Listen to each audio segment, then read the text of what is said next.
وهنا يا حلوين انا كنت بطبل، ما كنتش بقلبها خالص. يلا بينا نرفع ونسمي الله. بسم الله، الله الله الله. تسلم ايدك يا ام بيان، ايه الجمال والحلاوه دي؟ يا جمالك يا تكاتك يا حركاتك يا ام بيان. جربوا يا جماعه، المقلوبه دي هتعجبكم جدا وبألف هنا وشفا. وطبعا زي ما انتم شايفين شكلها تحفه وبيشهي جدا.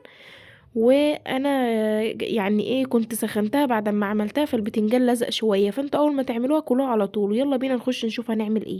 السلام عليكم ورحمة الله وبركاته. ازيكم عاملين ايه؟ يا رب تكونوا دايما بخير. معاكم ام مبينة. هنعمل النهاردة المقلوبة بطريقة خطيرة جدا، هنعملها بطريقة سهلة جدا وبسيطة، وهتبقى النهاردة بالفراخ. هنعملها ازاي بقى؟ يلا نمشي مع بعض خطوة خطوة.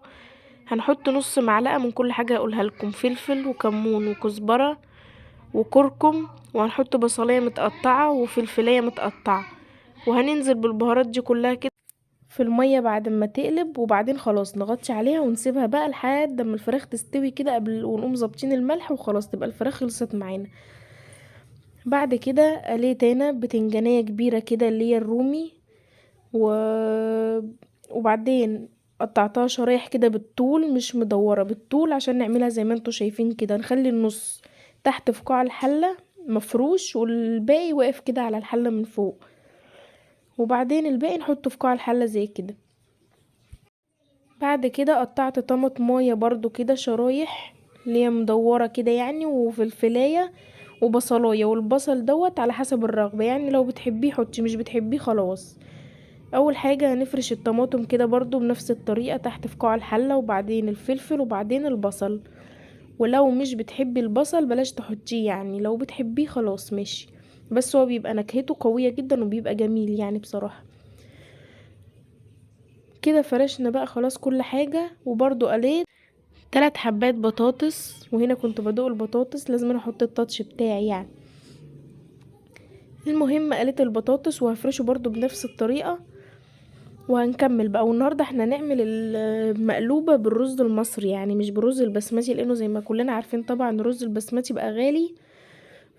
يعني عشان برضو نحاول ايه ان احنا نعمل حاجات اقتصادية شوية، فهنعمله بالرز المصري وبتبقى تحفة برضو.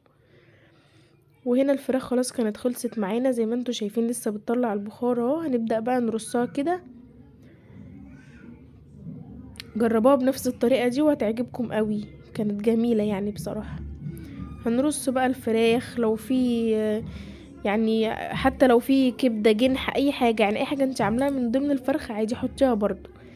وبعدين الرز غسلته وكنت نقعاه تلت ساعة، وبعدين صفيته من المية كويس، وهنبدأ ان احنا ننزله على وش الفراخ ونسويه ونفرشه في الحلة كلها لحد ما يبقى مساوي كده، وفي قلب الحلة كلها ما يبقاش فيه يعني جنب طالع وجنب نازل، لازم كله يبقى سوا واحد.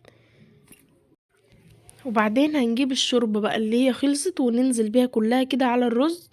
ولو انتوا حسيتوا ان هي شوية صغيرة مش هتقضي، ممكن تزودوها كوب مية وتحطوا مكعب دجاج او نص مكعب دجاج، يعني اظبطوا الملح زي ما بتحبوا. هنا اي بصل نزل من الشوربة اي حاجة هنشيله كده بالراحة ونركنه برضو في قلب ايه الحلة مكانه.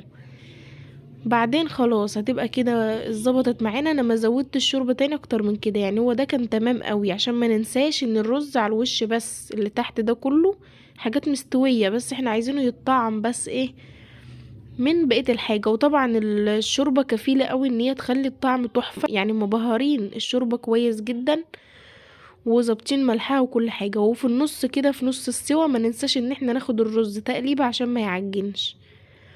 هنقلبه كده كله كويس ونقوم مسويينه كده بالمعلقة، ونحاول ان احنا واحنا بنسويه نضغطه كده كويس ونخليه زي ما انتوا شايفين كده.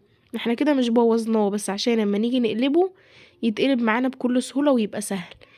هنا بقى حطيت الصينية كده وبقلبه.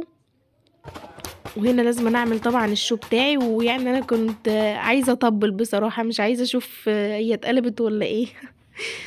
جربوا الطريقة دي يا بنات وهتعجبكم جدا والله، كانت تحفة يعني بصراحة. وهنرفع بقى كده ونسمي الله، يا ترى خابت ولا نجحت؟ يلا بسم الله الرحمن الرحيم، بسم الله ما شاء الله. شايفين شكلها تحفة ازاي؟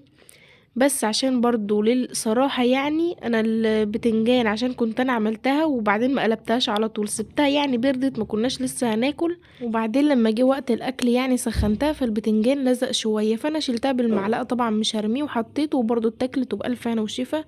وجربوها تعجبكم جدا، وما تنسوش اللايك والاشتراك. مع السلامة.